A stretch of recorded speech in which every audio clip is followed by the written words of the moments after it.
3. Tortoiseshell is dead. One cannot consort with Rickshaw Blackie, and I feel a little lonely. Luckily I have made acquaintances among humankind, so I do not suffer from any real sense of boredom. Someone wrote recently asking my master to have my photograph taken and the picture sent to him. And then the other day somebody else presented some millet dumplings, that speciality of Okayama, specifically addressed to me. The more that humans show me sympathy, the more I am inclined to forget that I am a cat. Feeling that I am now closer to humans than to cats, the idea of rallying my own race in an effort to wrest supremacy from the bipeds no longer has the least appeal. Moreover, I have developed, indeed evolved, to such an extent that there are now times when I think of myself as just another human in the human world, which I find very encouraging. It is not that I look down on my own race, but it is no more than natural to feel most at ease among those whose attitudes are similar to one's own. I would consequently feel somewhat piqued if my growing penchant for mankind was stigmatized as fickleness or flippancy or treachery. It is precisely those who sling such words about in slanderous attacks on others who are usually both drearily straight-laced and born unlucky. Having thus graduated from felinity to humanity, I find myself no longer able to confine my interests to the world of Tortoiseshell and Blackie. With a haughtiness not less prideful than that of human beings, I, too, now like to judge and criticize their thoughts and words and deeds. This, surely, is equally natural.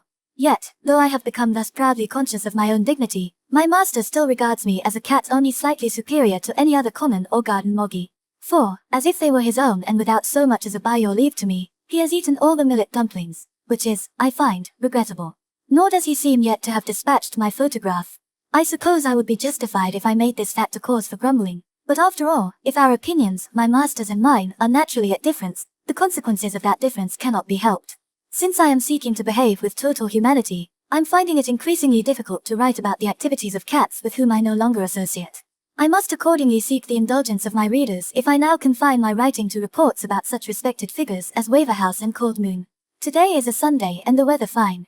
The master has therefore crept out of his study, and, placing a brush, an inkstone, and a writing pad in a row before him, he now lies flat on his belly beside me, and is groaning hard.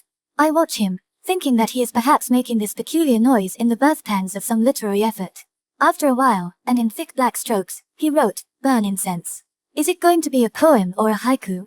Just when I was thinking that the phrase was rather too witty for my master, he abandons it, and, his brush running quickly over the paper, writes an entirely new line. Now for some little time I have been thinking of writing an article about Mr. the Latent Sainted Natural Man. At this point the brush stops dead. My master, brush in hand, racks his brains, but no bright notions seem to emerge, for he now starts licking the head of his brush. I watched his lips acquire a curious inkiness. Then, underneath what he had just written, he drew a circle, put in 2 dots as eyes, added a nostriled nose in the center, and finally drew a single sideways line for a mouth. One could not call such creations either haiku or prose. Even my master must have been disgusted with himself, for he quickly smeared away the face. He then starts a new line. He seems to have some vague notion that, provided he himself produces a new line, maybe some kind of a Chinese poem will evolve itself.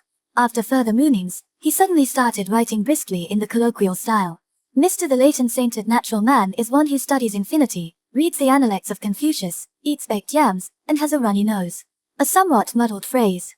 He thereupon read the phrase aloud in a declamatory manner and, quite unlike his usual self, laughed. Ha ha ha. Interesting. But that runny nose is a shade cruel, so I'll cross it out, and he proceeds to draw lines across that phrase. Though a single line would clearly have sufficed, he draws 2 lines and then 3 lines. He goes on drawing more and more lines regardless of their crowding into the neighboring line of writing. When he has drawn 8 such obliterations, he seems unable to think of anything to add to his opening outburst. So he takes to twirling his mustache, determined to wring some telling sentence from his whiskers. He is still twisting them up and twirling them down when his wife appears from the living room, and sitting herself down immediately before my master's nose, remarks, "My dear. What is it?" My master's voice sounds dully like a gong struck underwater. His wife seems not to like the answer, for she starts all over again. "My dear," she says. "Well, what is it?" This time, cramming a thumb and index finger into a nostril, he yanks out nostril hairs. "We are a bit short this month." "Couldn't possibly be short. We've settled the doctor's fee and we paid off the bookshop's bill last month. So this month, there ought in fact to be something left over." He coolly examines his uprooted nostril hairs as though they were some wonder of the world. "But because you, instead of eating rice, have taken to bread and jam. Well, how many tins of jam have I gone through? This month, 8 tins were emptied. 8. I certainly haven't eaten that much. It wasn't only you. The children also lick it. However much one licks, one couldn't lick more than 2 or 3 shillings worth. My master calmly plants his nostril hairs, one by one, on the writing pad. The sticky-rooted bristles stand upright on the paper like a little copse of needles. My master seems impressed by this unexpected discovery and he blows upon them. Being so sticky, they do not fly away. Aren't they obstinate? He says and blows upon them frantically. It is not only the jam. There's other things we have to buy. The lady of the house expresses her extreme dissatisfaction by pouting sulkily. Maybe. Again inserting his thumb and finger, he extracts some hairs with a jerk. Among these hairs of various hue, red ones and black ones, there is a single pure white bristle. My master who, with a look of great surprise, has been staring at this object, proceeds to show it to his wife, holding it up between his fingers right in front of her face. No, don't. She pushes his hand away with a grimace of distaste. Look at it. A white hair from the nostrils. My master seems to be immensely impressed. His wife, resigned, went back into the living room with a laugh. She seems to have given up hope of getting any answer to her problems of domestic economy. My master resumes his consideration of the problems of natural man.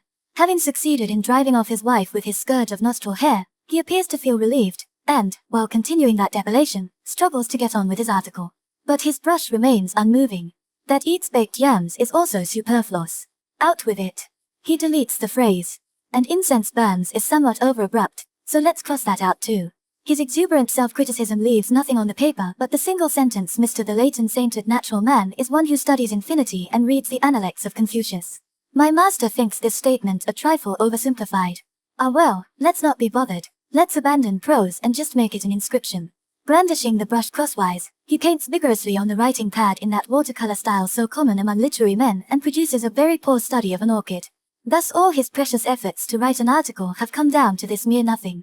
Turning the sheet, he writes something that makes no sense. Born in infinity, studied infinity, and died into infinity. Mr. the late and sainted natural man infinity. At this moment Waverhouse drifts into the room in his usual casual fashion. He appears to make no distinction between his own and other people's houses, unannounced and unceremonious. It has become my usual practice to sneak into the Goldfields mansion. I won't expand upon the meaning of my use of usual, which is merely a word expressing the square of often. What one does once, one wants to do again, and things tried twice invite a third experience. This sense of inquiry is not confined to humanity, and I must ask you to accept that every cat born into this world is endowed with this psychological peculiarity. Just as in the human case, so with cats, once we've done a thing more than 3 times over, the act becomes a habit and its performance a necessity of our daily life. If you should happen to wonder why I so often visit the Goldfield place, let me first address a modest inquiry to mankind. Why do human beings breathe smoke in through the mouth and then expel it through the nose? Since such shameless inhalation and exhalation can do little to ease the belly's hunger and less to cure giddiness, I do not see why a race of habitual smokers should dare to offer criticism of my calls on the Goldfields. That house is my tobacco. To say that I sneak in gives a misleading impression. It sounds vaguely reprehensible, a term to be used for the self-insinuations of thieves and clandestine lovers. Though it is true that I am not an invited guest, I do not go to the Goldfields in order to snitch a slice of bonito or for a cozy chat with that disgusting lapdog whose eyes and nose are convulsively agglomerated in the center of its face.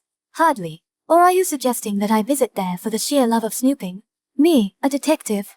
You must be out of your mind. Among the several most degrading occupations in this world, there are, in my opinion, none more grubby than those of the detective and the moneylender. It is true that once, for cold moon's sake, I displayed a chivalrous spirit unbecoming in a cat and kept an indirectly watchful eye on the Goldfields' goings-on. It was but once that I acted with such ill-placed kind-heartedness, and since that isolated occasion I have done nothing whatsoever that could bring a twinge to the conscience of the most pernickety cat. In which case, you may ask, why did I describe my own actions with such an unpleasantly suggestive phrase as to sneak in? I have my own good reasons, but their explanation involves analysis in depth. In the first place, it is my opinion that the sky was made to shelter all creation, and that the earth was made so that all things created that were able to stand might have something to stand on. Even those human beings who love argument for the arguing's sake could surely not deny this fact. Next we may ask, to what extent did human effort contribute to the creation of heaven and earth? And the answer is that it contributed nothing. What right, then, do human beings hold to decide that things not of their own creation nevertheless belong to them? Of course the absence of right need not prevent such creatures from making that decision, but surely there can be no possible justification for them prohibiting others from innocent passage in and out of so-called human property. If it be accepted that Mr. So-and-so may set up stakes, fence off sections of this boundless earth, and register that area as his own, what is to prevent such persons from roping off blue sky, from staking claims on heaven, and enclosure of the air? If natural law permitted proprietorial parceling out of the land and its sale and purchase at so much the square foot, then it would also permit partition of the air we breathe at so much the cubic unit and its three-dimensional sail. If, however, it is not proper to trade in sky, if enclosure of the empyrean is not regarded as just in natural law, then surely it must follow that all land ownership is unnatural and irrational. That, in fact, is my conviction, therefore I enter wherever I like.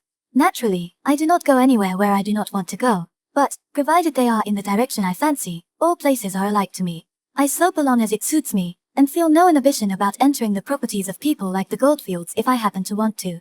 However, the sad fact is that, being no more than a cat, I cannot match mankind in the crude matter of simple physical strength. In this real world the saying that might is right has very real force, so much so that no matter how sound my arguments may be, the logic of cats will not command respect. Were I to press the argument too far, I should be answered, like Rickshaw Blackie, with a swipe from a fishmonger's paw. In situations where reason and brute force are opposed and one may choose either to submit by a perversion of reason or to achieve one's reasonable ends by outwitting the opposition, I would, of course, adopt the latter course. If one is not to be maimed with bamboo poles, one must put up with things, one must press on.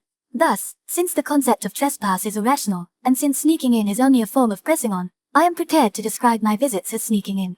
Though I have no wish whatsoever to spy upon the goldfields, inevitably, as the number of my visits mount, I get to know things about that family which I'd rather not have known, and I see happenings which, willy-nilly, I cannot purge from my memory. I am, for instance, regretfully aware that when Madame Conk dabs water on her face she wipes her nose with inordinate care, that Miss Ocula persistently gluts herself on rice cakes dusted with bean flour, and that old man Goldfield, in striking contrast with his wife, has a nose as flat as a pancake.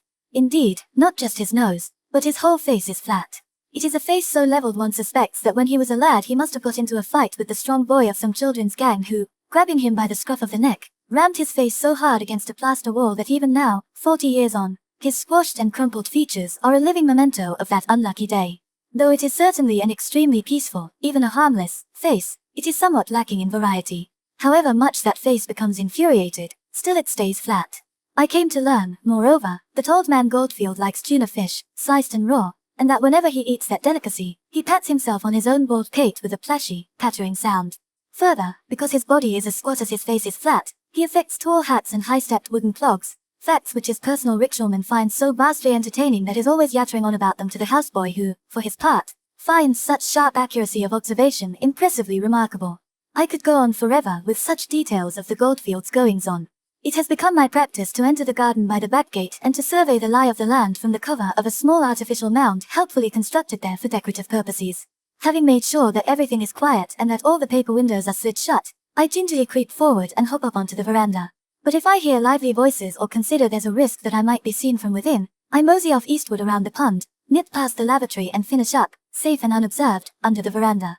My conscience is in no way troubled, I've nothing to hide and no reason to be scared of anything whatsoever, but I've learnt what to expect if one should have the vile ill luck to run up against one of those lawless and disorderly bipeds. Were the human world cram-jammed with robber-toughs as violent as that long-departed villain, Kumasaka-chan, then even the most illustrious and virtuous of men would act as cautiously as I do. Inasmuch as old man Goldfield is a dignified sort of businessman, I wouldn't expect him to come after me with any such dirty great sword, 5 feet, 3 inches of it they tell me, as Kumasaka was wont to brandish. However, from what I've seen and heard, Goldfield has his own unpleasant quirks and is certainly not disposed to accept that a man's a man for a that. If Goldfield is overbearing with his fellowmen, how would he treat a cat? A cat, as I keep on saying, is also a cat for a that, but given Goldfield's nature, even a feline of the most upright virtues would be wise to adopt a low posture and a very cautious attitude once inside the Goldfield premises. This very need to be constantly on the qui-vive is, I find, delightful, and my taste for danger explains why I make these frequent risky visits.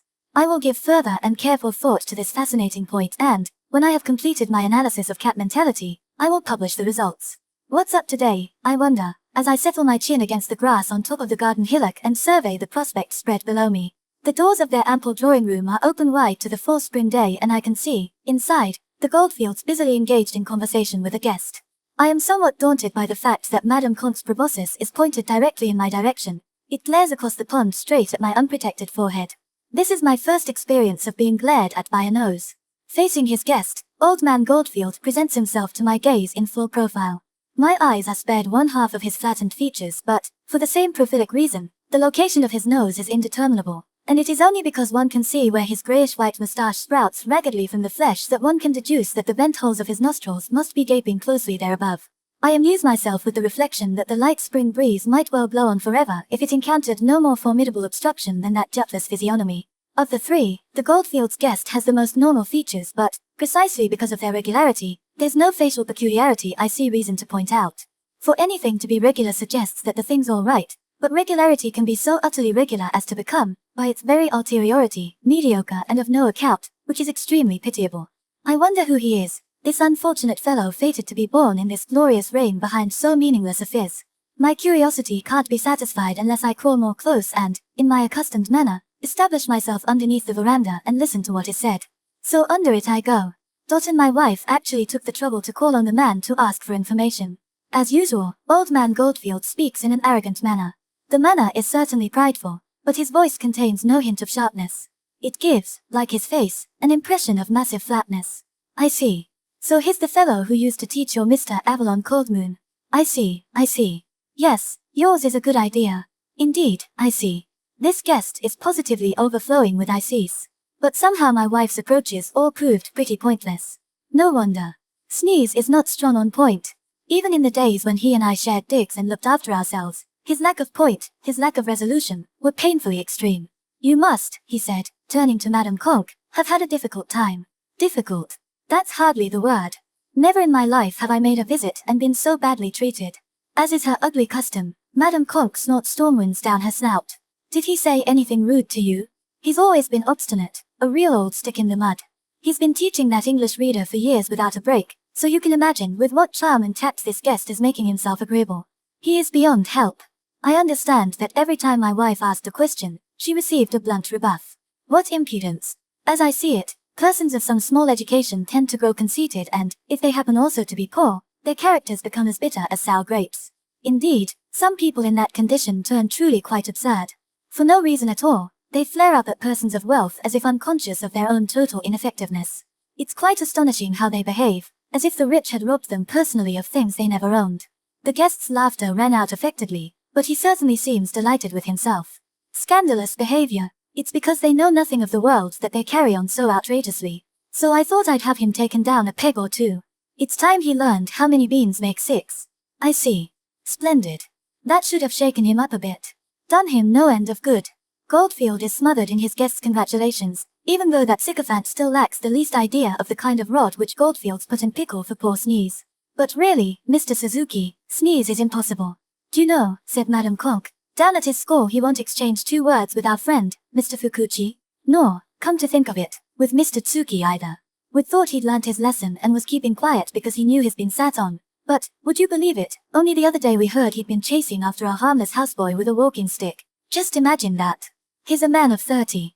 No sane grown-up could act in such a way. Perhaps, she ended hopefully, despair has driven him dotty. But what can have driven him to such an act of violence? Their guest seems mystified that Sneeze could act so firmly. Nothing much really. It seems that our houseboy happened to be passing Sneeze's place, made some innocent remark, and, before you could say Jack Robinson, Sneeze came rushing out in his bare feet and began lashing around with his stick. Whatever the houseboy may have said, he is, after all, no more than a boy. But Sneeze is a bearded man and, what's more, supposed to be a teacher. Some teacher, says the guest. Some teacher, echoed Goldfield. It would seem that this precious trio has reached complete agreement that, if one happens to be a teacher, one should, like some wooden statue, grin and bear whatever insults anyone cares to offer. And then, said Madame Conk, there's that fibbing crank called Waverhouse. I've never heard a man tell such a stream of whoppers. All quite pointless, but all their flat lies. Really, I've never clapped eyes on such a loony in my life. Waverhouse? Yes, he seems to be bragging on as usual. Was he also there when you called on Sneeze? He, too, can be a tricky customer. He was another of our group in digs. I remember I was always having rows with him on account of his incessant, ill-judged mockery and his warped sense of humor. A man like that would rile a saint. We all, of course, tell lies, sometimes out of loyalty, sometimes by demand of the occasion, and in such circumstances anyone may fairly bend the truth. But that man Waverhouse tells his lies for no good reason at all. What can one do with a man like that? I just can't see how he brings himself to rattle off such reams of barefaced balderdash. What does he expect to gain by it? You've hit the nail on the head. There's nothing one can do when a man tells lies for a hobby. I made a special visit to that miserable house to ask no more than the normal questions about Avalon that any mother would, but all my efforts came to nothing. They vexed me and they put me down. But all the same, I felt obliged to do the decent thing, So afterward I sent our rickshawman around with a dozen bottles of beer. Can you imagine what happened? That saucy usher Sneeze had the cheek to order our man to take the bottles away because, so he said, he saw no reason why he should accept them. Our fellow pressed him to take the bottles as a token of our appreciation. So then Sneeze said that he liked jam but reckoned beer too bitter. Then he just shut the door and went off back to his room. Now can you beat that? How damned rude can one get? That's terrible. The guest seems, this time genuinely, to think it's really terrible. After a brief pause I hear the voice of Old Man Goldfield. And that's, in fact, precisely why we've asked you here today. It's something, of course, to make fun of that fool Sneeze behind his back, but that sort of thing doesn't entirely suit our present purpose. Splash, spatter, spatter, spatter, splash. He's patting his pate as though he's just been eating sliced, raw tuna fish. Of course, being tucked away underneath the veranda, I cannot actually see him beating that wet tattoo on the skin of his hairless head, but I've seen so much of him lately that, just as a priestess in a temple gets to recognize the sound of each particular wooden gong, so I can tell, from the quality of the sound, even though I'm under the floor, when Old Man Goldfield takes to drumming on his skull. And it occurred to me to ask for your assistance in this matter. If I can be of any service, please don't hesitate to ask me. After all, it's entirely due to your kind influence that I have had the great good fortune to be transferred to the Tokyo office. Their guest is so obviously anxious to oblige that he must be another of those many persons under obligation to return some form of help to Goldfield. Well, so the plot thickens. I wandered out today simply because the weather was so wonderful, and I certainly had not expected to stumble upon such exciting news of planned skullduggery. It is as though one had gone to the family temple dutifully intending to feed the hungry dead, only to find oneself invited to a right old lash-up of rice cake dumplings and bean paste jam in the private room of a priest. Wondering what kind of assistance will be sought from this client guest, I prick my ears to listen. Don't ask me to explain it, but that nitwitted teacher keeps planting crazy notions in the head of young Coldmoon, like, for instance, hinting that he shouldn't marry any daughter of mine. He turned to his wife. That's what he hinted, didn't he? Hinting's not the word. He said flat out no one in his senses would ever marry a daughter. 2. To write down every event that takes place during a period of 24 hours, and then to read that record would, I think, occupy at least another 24 hours. Though I'm all in favor of realistically descriptive literature, I must confess that to make a literal record of all that happened in a day and a night would be a tour de force quite beyond the capacities of a cat. Therefore, however much my master's paradoxical words and eccentric acts may merit being sketched from life at length and in exhaustive detail, I regret that I have neither the talent nor the energy to set them all down for my readers. Regrettable as it is, it simply can't be helped. Even a cat needs rest. After Suzuki and Waverhouse had taken their departure, it came as quiet as a night when winter's icy wind suddenly drops and the snow falls soundlessly. My master, as usual, shuts himself up in his study. In their six-mat sleeping room, side by side in a bumpy row, the children lie asleep. Mrs. Snee in the adjoining room, a room that faces south, lies in bed giving suck to Menko, her 1-year-old baby daughter. It has been a hazy day of the type we often get in springtime, and dusk has fallen early. The sound of wooden clogs passing in front of the house can be heard quite distinctly in the living room, and the sound of a Chinese flute, played in random snatches by someone in the boarding house on the next street, falls lullingly in broken drifts upon my sleepy ears. Outside it must still be hazy. Having filled my stomach with that dinner of rice with fish gravy which Osan had provided in my abalone shell, I feel that a little shut-eye is precisely what I need. It has come to my ears that haiku poets have taken to using the phrase cat's love as means of indicating that a poem is concerned with the season of spring. Indeed, I have myself observed that there are nights in early spring when my fellow cats in this neighborhood set up such a caterwauling that sleep is well nigh impossible. As it happens, I personally have not yet experienced such a derangement of my senses. Nevertheless, love is a universal stimulant. It is the way of all things, from Olympian Zeus right down to the very humblest of the earthworms and mole crickets that cheer upon this earth, to wear themselves out in this exhausting field of endeavor.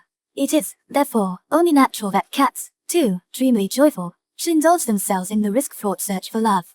Indeed, on looking back, I remember that I myself once pined away for love of tortoiseshell. I hear that even Opia, that gourmandizer of rice cakes dusted with bean flour, that quarterly extension of the very baseline of the triangle technique, Old Man Goldfield, I hear that even she is smitten with love for the unlikely person of Coldmoon. I, consequently, would not dream of sneering at those tomcats and their lady consorts who, throughout the whole wide world, are so inspired by the ineffable magic of these evenings of the spring that they run amok under the excruciations of their lusts and loneliness. However, and to my infinite regret, even when invited to participate, I just don't have the urge. In my present condition, all that I need is rest. I am so utterly sleepy that I simply couldn't perform. Accordingly, I sidle sluggishly around the children's bedding, set paw on that forbidden territory at the end where their own feet lie and, finding a suitable space, curl up comfortably and drop off into slumber. I happen to open my eyes and, looking round, find that my master is lying asleep inside the bedding spread beside his wife's. When he goes to bed, it is his invariable habit to bring along some small Western book from his collection, but I never seen him actually read so much as 2 consecutive pages. Sometimes he just brings the book, places it beside his pillow, and makes no faintest attempt to read it. Though it seems peculiarly unnecessary to bring a book of which not one line will be read, such actions are quite typical of my master.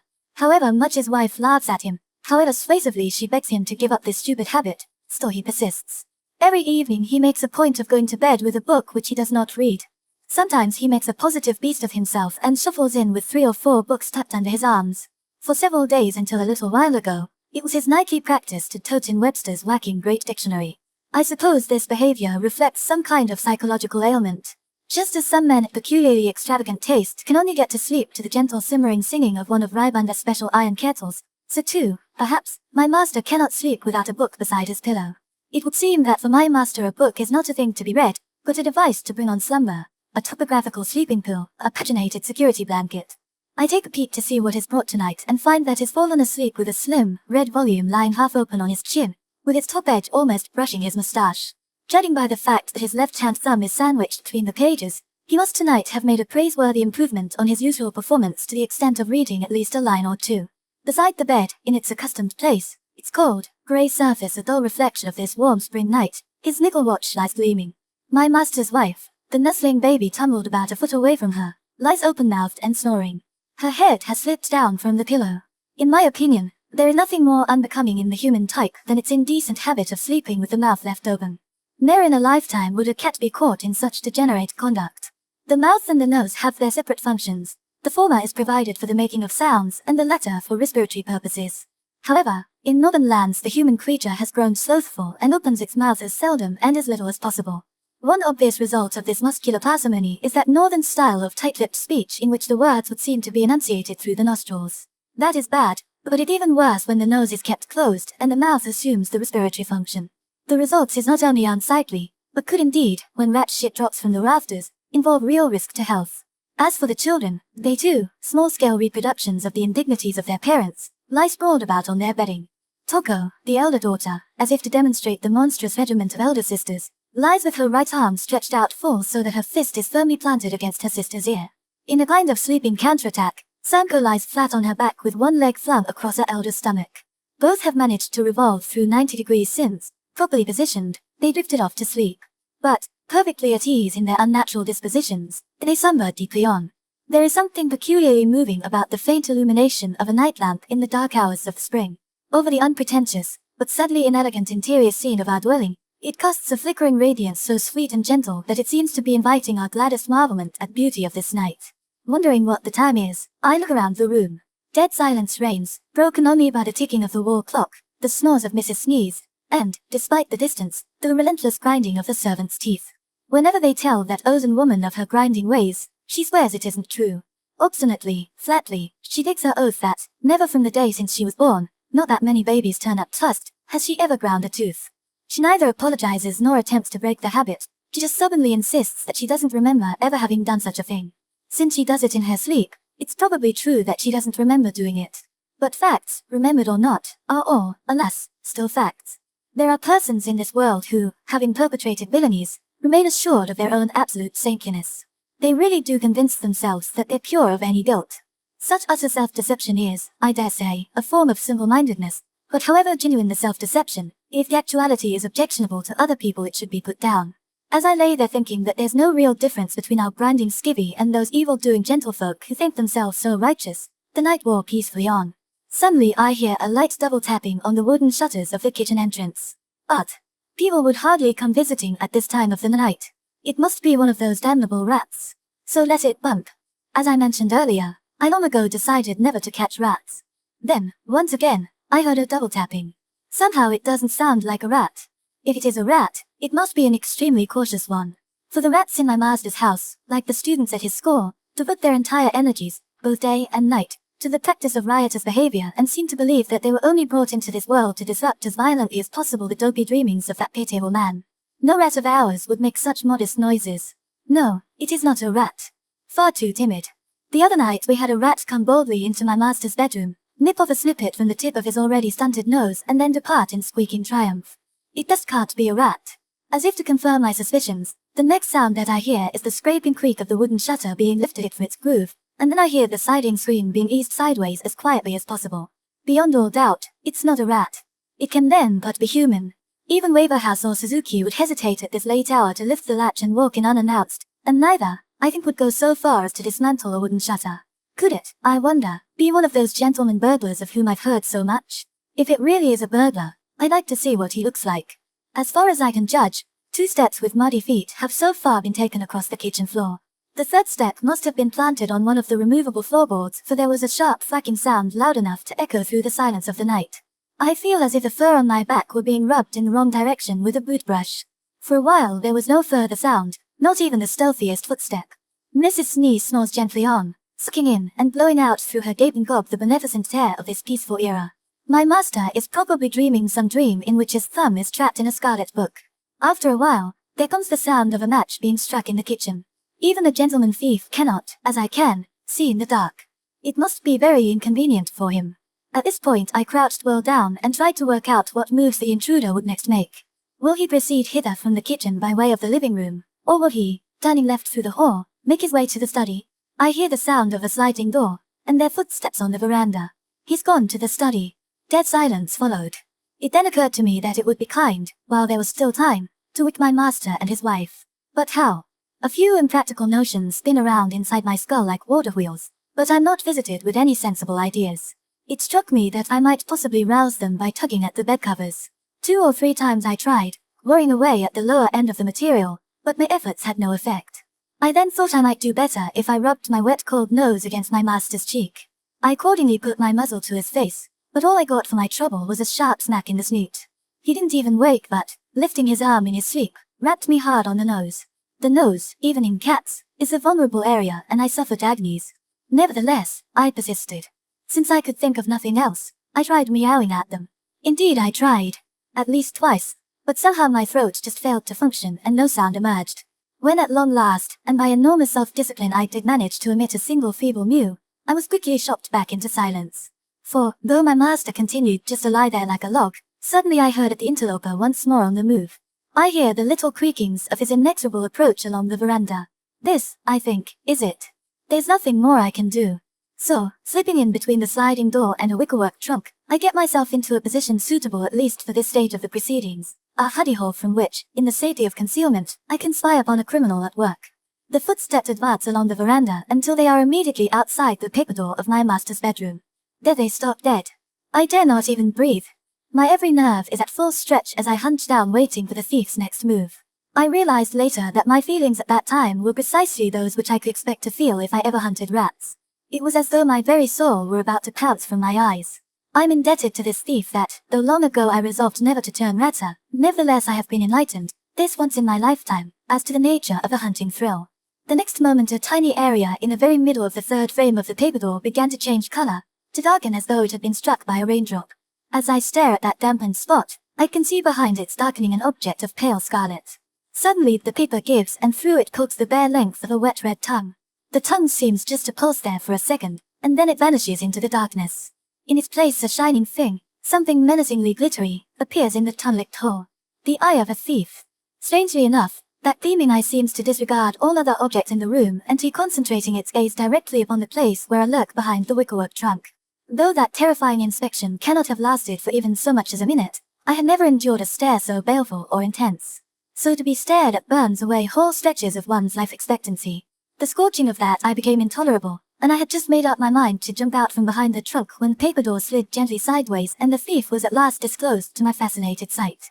Though at this point it would be normal, in accordance with the established customs of the storyteller's art, to offer a description of this rare and unexpected visitor, I must beg the reader's indulgence for a small digression of which the point and pertinence will, in due course, become clear. My digression takes the form of a statement of my humble views upon the nature of omnipotence and omniscience, both human and divine, views upon which I would invite the discerning comment of all my honored readers. From time immemorial God has been worshipped as omniscient and omnipotent. In particular, the Christian God, at least up until the 20th century, was honored for his alleged possession of those qualities. However, that alleged omniscience and omnipotence could well be regarded by the ordinary man in the street as, in fact, their precise opposites. nescience, and impotence. I believe that, not since the world was first created, has anyone preceded me in identifying this extraordinary paradox. It is consequently unavoidable that I should feel a certain pride of self-discovery, proud in this revelation that I am indeed no ordinary cat. It is accordingly to drive home to numbskull human beings the unwisdom of sneering at cats that I offer the following analysis of the paradox which, if I had a name, would be named after its inimitable discoverer. I am informed that God created all things in this universe, from which it must follow that God created men. In fact, I am advised that this proposition is specifically stated as a fundamental truth in some fat book which human beings call the Bible. Now, mankind has been engaged for several thousands of years in the accumulation of human observations about the facts of humanity, from which mass of data one particular fact had emerged which not only causes human beings to wonder at and admire themselves, but also inclines them to acquire ever-deepening credence in the omniscience and omnipotence of God. The particular fact in question is the fact that, although mankind now teems upon this earth, no two human creatures have identical faces. The constituents of the human face are, of course, fixed: 2 eyes, 2 ears, a nose, and a mouth. Further, the general dimensions of those constituent items are, more or less, the same. Nevertheless, though the myriads of human faces are thus all constructed from the same basic materials, all the final products differ from each other. The human reaction to this state of affairs is not only to rejoice in how bloody marvelous it is that each and every one of them commands an individuality of appearance, but also to admire the miraculous skill of the Creator who, using such simple and uniform materials, has yet produced such an infinite variety of results. For surely only a power of infinite originality of imagination could have created such almost incredible diversity. Even the greatest of painters cannot produce, however strenuously he exerts himself in pursuit of variety, more than 12 or 13 individual masterpieces. So it is natural that mankind should marvel at God's astonishing and single-handed achievement in the production of people. Since such approaching creativity cannot be matched by men as themselves creators, inevitably they regard the process as a manifestation of divinity and, in particular, of divine omnipotence. For which reasons human beings stand in endless awe of God, and, of course, considered from the human viewpoint, it is entirely understandable that they should. However, considered from the feline viewpoint, the same facts lead to the opposite conclusion, that God, if not entirely impotent, is at least of limited ability, even incompetent. Certainly of no greater creative capability than muddle-headed man. God is supposed to have created, of intent, as many faces as there are people. But surely one cannot just dismiss the possibility that, in fact, he lacked sureness of touch. That, though he originally intended to create every man-jack of mankind with the same face, he found the task impossible, and that he consequently produced so long a string of botched appearances as to end up with the present disorderly state of the human physiognomy. Thus the variformity of the human face can equally well be regarded either as a demonstration of God's success or an evidence of his failure. Lacking knowledge of his original creative intent, one can only say that the evidence of the human face argues no more strongly for God's omnipotence than it does for his incompetence. Consider human eyes. They are embedded in pairs within a flat surface and their owners, therefore, cannot simultaneously see to both their left and right. It is regrettable, but only one side of any object can, at any one time, enter their field of vision. Being thus incapable of seeing in the round even the daily happenings of life in his own society, it is perhaps not surprising that man should get so excited about certain one-sided aspects of his limited view of reality, and, in particular, should allow himself to fall into awe of God. Any creature capable of seeing things whole must recognize that, if it is difficult to create infinite variation, it is equally difficult to create absolute similitude. Had Raphael ever been asked to paint 2 absolutely identical portraits of the Madonna, he would have found it no less irksome than to be pressed for 2 pictures of that subject in which every single detail was totally different. Indeed, it is probable that the painting of identical portraits would prove the harder task. K.B. Daisha was not only the great teacher but also a master calligrapher. But had he been asked one morning to inscribe the 2 characters of his own name in exactly the same style as he had done the day before, he would have found it more difficult than to write them differently. Consider, too, the nature of language learning. Human beings learn their various tongues purely by imitation. They reproduce, without any display of initiative or inventiveness, the noises made by the daily mouthings of their mothers, nurses, and whomsoever else they may happen to hear. To the best of their ability, they imitate. Nevertheless, in course of 1 or 2 decades, the languages thus produced by imitation show distinct changes in pronunciation, which amply demonstrates the human inability to make perfect imitations. Exact imitation is extremely difficult to achieve. Now if God had shown himself able to create human beings indistinguishable from each other, that would have been impressive. If every single one of them appeared with the self-same features, like so many mold-cast masks of a fat-faced woman, then indeed would God's omnipotence have been tellingly demonstrated. But the actual state of affairs, a situation in which God has let loose under the sun all manner of different faces, could all be taken to prove the limited competence of his creative power. I must confess that I have now forgotten why I embarked upon this digression. However, since similar forgetfulness is common among mankind, I trust such a lapse will be found pardonable in a cat. The fact is that the foregoing thoughts leapt naturally to my mind the moment that paper door slid open and I at last clapped eyes upon a thief. Why so? You may ask. Why should the sudden appearance of a thief upon the threshold prompt this closely reasoned, this irrefutable critique of divine omnipotence? As I said, I have forgotten why. But if I may have a moment to recollect my train of thought, I'm sure I can find the reason. Ah yes, I have it. When I looked at the thief's calm face, I was so struck by one peculiarity that my long-held theories about God's incompetence as a faced creator seemed in that instant to be crumbling down to nothing. For the peculiarity was that the thief's face was the spitting image of the handsome face of our much-loved Avalon Coldmoon.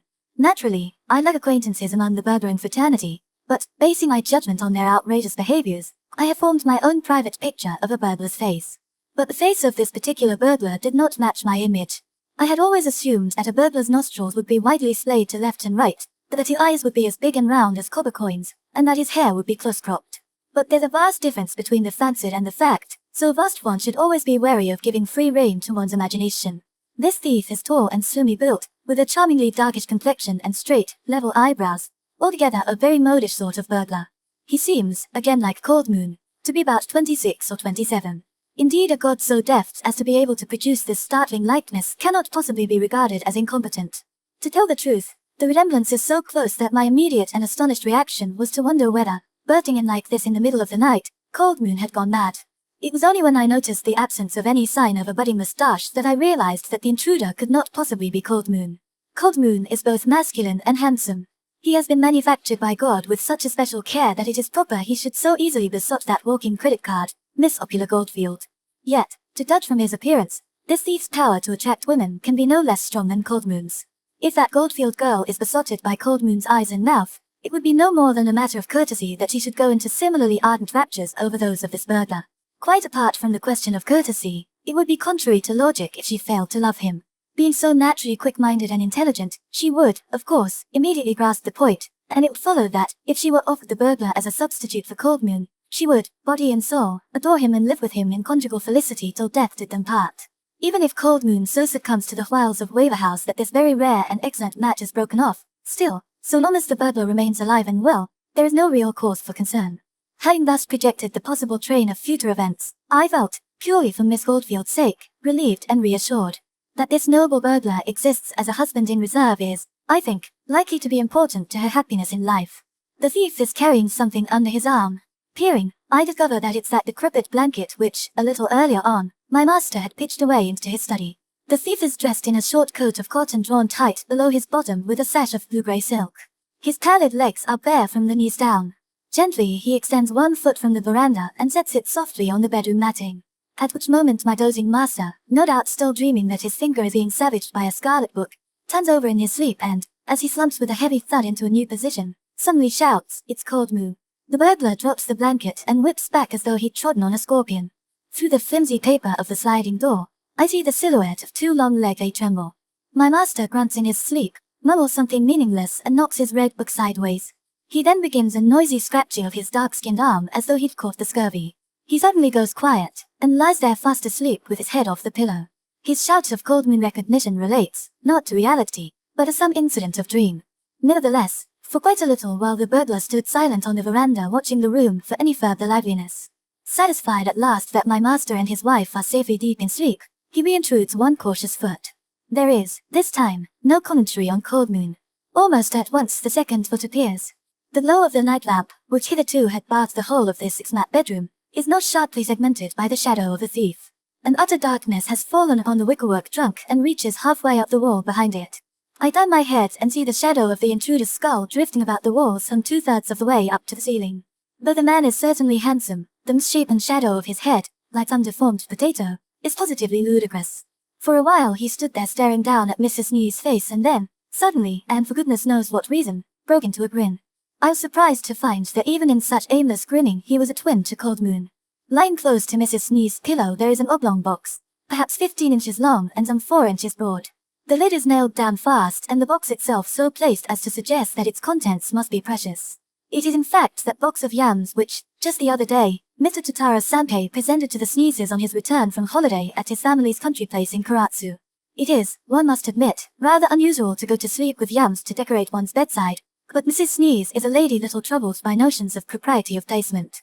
She keeps high-quality cooking sugar in her chest of drawers, so the presence in her bedroom of pickles, let alone of yams, would hardly even ruffle her placid unconcern. But the burglar, a non-participant in the alleged omniscience of God, could hardly be expected to have such knowledge of her nature, and it is consequently understandable that he should jump to the conclusion that a box so carefully kept within hand's reach of a sleeping woman is certain to be worth removing. He lifts and hefts the box.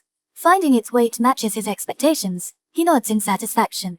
It suddenly struck me as extremely funny that this gentleman thief, this very prepossessing burglar, was about to waste his expert skills in vegetable ferocity. However, since it could be dangerous to make my presence heard, I hold back the laughter bursting to escape. The burglar wraps the yam box carefully in the blanket and looks round the room for something with which to tie the bundle. His eye lights upon the sash that my master threw down on the floor when he is undressing for bed. The burglar ties and knots the sash around the yam box and hoists it smoothly onto his back. I doubt if women would be attracted to the figure he now presents. He proceeds to stuff 2 of the children's sleeveless jackets into my master's knitted underpants. Each of the leg parts looks like a snake that has swallowed a frog. Perhaps their swollen ugliness could be better compared to the shape of some pregnant serpent. At all events, the shape produced was odd and rather ugly. If you don't believe me, try it for yourself. The thief then tied the pant legs round his neck, leaving his hands free for further rummage. Wondering what he'll nobble next, I watch him closely. He spreads out my master's silk kimono on the floor and neatly, quickly, piles upon it Mrs. Sneeze Obi, my master's hari, and his remaining underwear together with various bits and bobs which he finds about the room. I am deeply impressed by the sheer professionalism of his larceny, the technical polish of his packaging and parcel work. First he fashions a long silk cord by knotting Mrs. Sneeze Obi string to her waistband fastener. With this cord he ties his loot into a tidy package, and lifts the lot with one hand. Taking a last look round, he spots a packet of cheap gaspers lying beside my master's head. He shoves the packet into his sleeve but, on second thought, takes it out again and, carefully selecting a cigarette, bends to light it at the flame of the night lamp. He inhales deeply, like a man content with a job well done. Before the exhaled smoke had thinned to nothingness around the milky glass of the night lamp's chimney, the sound of the burglar's footfalls had faded away into silent distance. Husband and wife remain deep sunk in slumber. Contrary even to their own idea of themselves, human beings are a careless and unwary lot. I myself feel quite worn out by the night's excitements and, if I now continue this account of them, I shall have some kind of breakdown. I slept both deep and late, so that, when I finally awoke, the sun was already bright in the blue spring sky. My master and his wife were talking to a policeman at the kitchen entrance. I see. You reckon he entered here and then worked round toward the bedroom? And you two were asleep and noticed nothing at all? That's right. My master seems a bit embarrassed. And about what time did this burglary take place? The policeman asks the usual silly question. If one could be in a position to state the hour of such an offense, the chances are that no offense would have occurred. My master and his wife seem not to realize this point and take the question in real earnest. I wonder whereabouts it was. Well now, let me think, says Mrs. Sneeze. She seems to imagine that by taking thought one can fix the time of events that took place when one was unconscious. What was the time, she asks her husband, when you went to bed? It was after you that I went to bed. Yes, she agrees. I went to bed before you did. I wonder what time I woke up. I think it was at 7:30. So what time would that make it when the thief broke in? It must, I suppose, have been sometime in the dead of night. Of course it was sometime in the dead of night. But what I'm asking you about is the particular time. Well, that I can't just say for certain. Not until I've had a good think. She's still committed to her thinking ways. The policeman had only asked his potty question as a matter of form, and he's in fact totally indifferent as to the precise time at which the burglar broke in. All he wants is that my master and his wife should give some kind of an answer. Any answer, never mind whether true or not, would do. But the victims engage in such pointless and protracted dialogue that the policeman shows signs of irritation. Eventually he snaps at them. Right then. So the time of the burglary is not known. Is that correct? I suppose it does come down to that. My master answers in his usual dryly pedagogic manner. The policeman was not amused. He plodded stolidly on in accordance with his own routine of police procedure. In that case you should send in a written statement of complaint to the effect that on such and such a date in this the 38th year of the Meiji era, you, having fastened the entrances to your dwelling, retired to bed, and that subsequently a burglar, having removed such and such a sliding wooden shutter, sneaked into such and such a room or rooms and there stole such and such items of property. Remember, this paper is not just a statement of lost goods but constitutes a formal complaint which may later be used as an accusation. You'd be advised not to address it to anyone in particular. Do we have to identify every single item that's been stolen? Yes. Set it all out in a detailed list. Coats, for instance, set down how many have gone, and the value of each one taken. No, he went on in answer to my master's next suggestion. I don't think it would help much if I stepped inside. The burglary has already taken place. With which unhelpful comment he took himself off. My master, having planted himself with his writing brush and inkstone in the very center of the room, calls his wife to come and sit beside him. Then, almost in belligerence, he announces, "I'll now compose a written statement of complaint. Tell me what's been stolen. Item by item. Sharp, if you please." What cheek. Who do you think you are to tell me to look sharp? If you talk to me in that dictatorial manner, I shall tell you nothing. Her toilet incomplete, she bonks herself down sulkily beside him. Just look at yourself. You might be some cheap tart at a post town inn. Why aren't you wearing a nobi? If you don't like how I look, buy me decent clothes. A post town tart, indeed. How can I dress correctly when half my stuff's been stolen? He took your obi. What a despicable thing to do. Alright then, we'll start with that. What kind of obi was it? What do you mean? What kind? How many obi do you think I've got? It was my black satin with the crepe lining. One obi of black satin lined with crepe. And what would you say it cost? About 6 yen, I think. 6 yen. That's far too expensive. You know we can't afford to fling our money about on fripperies. Don't spend more than 1 yen 50 sen on the replacement. And where do you think you'd find a decent obi at that price? As I always say, you're totally heartless. You couldn't care less how wretchedly your wife may be dressed, so long as you yourself look reasonably turned out. Alright. We'll drop the matter. Now, what's next? A surcoat woven with thrown silk. It was given to me as a keepsake of art. No. You won't find surcoats these days of that quality. I didn't ask for a lecture on the decline of textiles. What would it cost? Not less than 15 yen. You mean you've been going around in a surcoat worth not less than 15 yen? That's real extravagance. A standard of living miles beyond our means. Oh, what does it matter? You didn't even buy it. What's the next item? 1 pair of black foot gloves. Yours. Don't be silly. Whoever heard of a woman wearing black ones? They're yours, of course. And the price, 27 sen. Next. 1 box of yams. Did he even filch the yams? I wonder how he'll eat them. Stewed, do you think? Or in some kind of soup? How the devil should I know? You better run along and ask him. What were they worth? I wouldn't know the price of yams. In that case, let's say 12 yen 50 sen. That's ridiculous. How could a box of yams, even ones grown down in Kyushu and then transported here, cost as much as that? You said you didn't know what they would cost. I did, and I don't. But 12 yen 50 sen would be plain absurd. Far too much. How can you say in one and the same breath that you don't know their price but that 12 yen 50 sen is absurd? It makes no sense at all. Except to prove that you're an attention paleologus. That I'm a what? That you're an attention paleologus. What's that? One can hardly blame the lady. Though long experience has given me a certain facility in decoding my master's thoughts as expressed in vile puns and twisted references to Japanese provincial slang and the mustier tracts of Western scholarship, this particular demonstration of his skills is both sillier and more obscure than usual. I'm still not sure that I understand his full intention, but I suspect he meant no more than that he thought his wife a blockhead. Why then didn't he just leave it at attention? Because, despite his temerarious attack on her balding pate, he lacks the guts to risk a head-on clash, and is not entirely certain that she's never heard that slang term for a fool. So what does he do?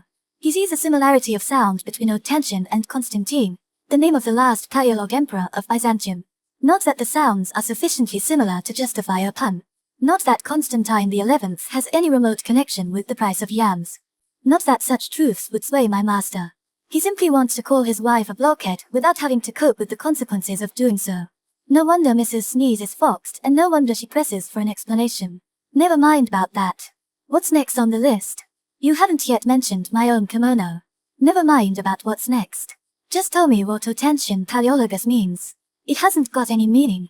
You're so excessively clever that I'm sure you could explain what it means if you wanted to.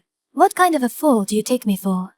I bet you've just been calling me names by taking advantage of the fact that I can't speak English. Stop talking nonsense and get on with the rest of the list. If we aren't quick in lodging this complaint, we'll never get our property returned. It's already too late to make an effective complaint. I'd rather you told me something more about Otention Paleologus. You really are making a nuisance of yourself. As I said before, it has no meaning whatsoever. There's nothing more to be said. Well, if that's how you feel, I've nothing more to say about the list. What pig-headedness. Have it your own way. I won't then write out this complaint for you. Suit yourself. But don't come bothering me for details of what's missing. It's you, not me, who's lodging the complaint. I just don't care two hoots whether you write it or you don't. Then let's forget it, snaps my master.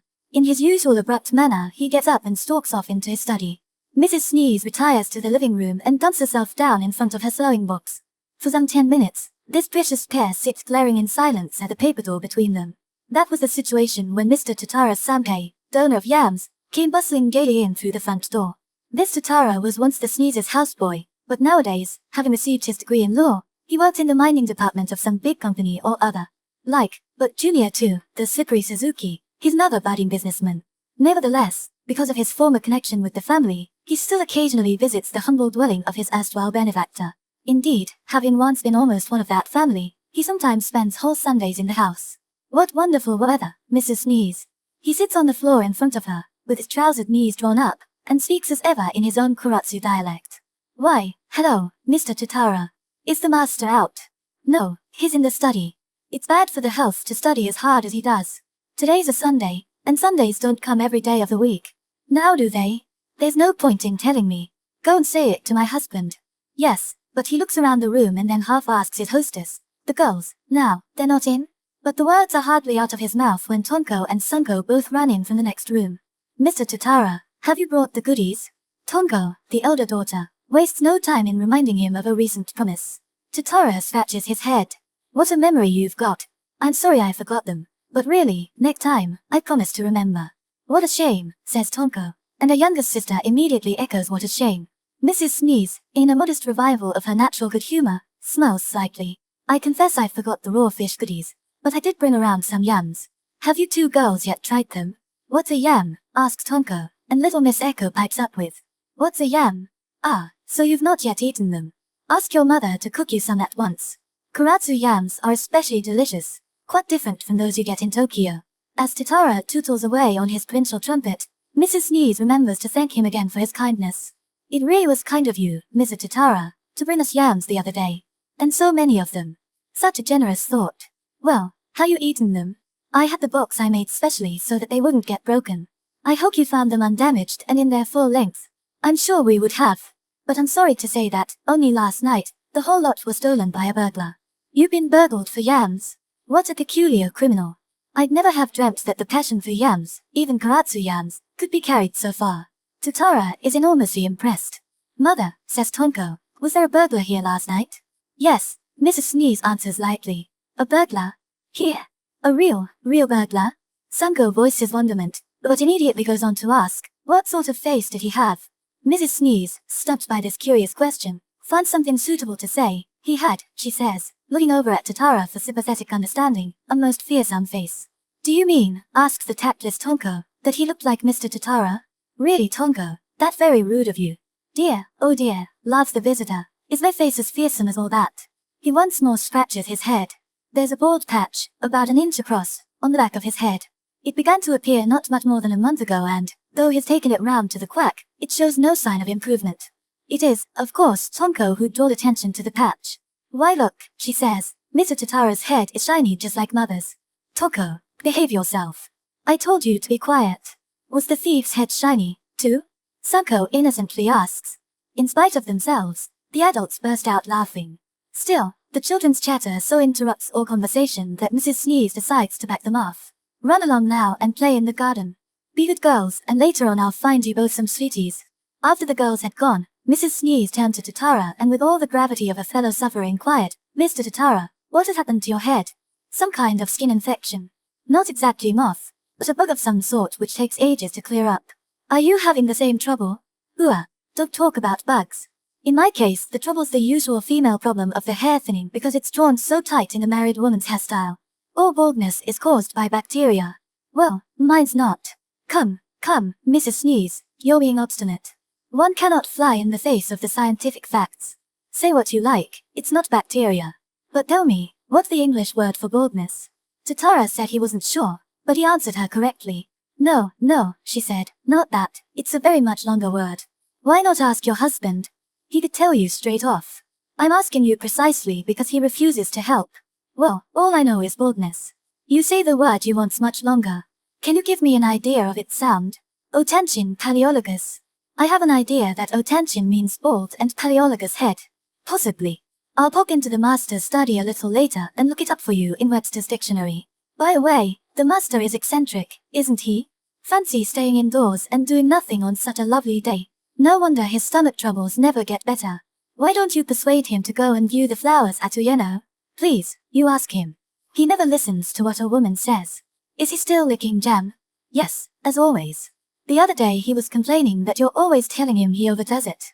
But she's wrong, he said. I really don't eat all that much. So I told him the obvious answer was that you and the girls are also fond of jam. Mr. Titara, how could you say such a thing? But, Mrs. Sneeze, you've got a jam licker's face.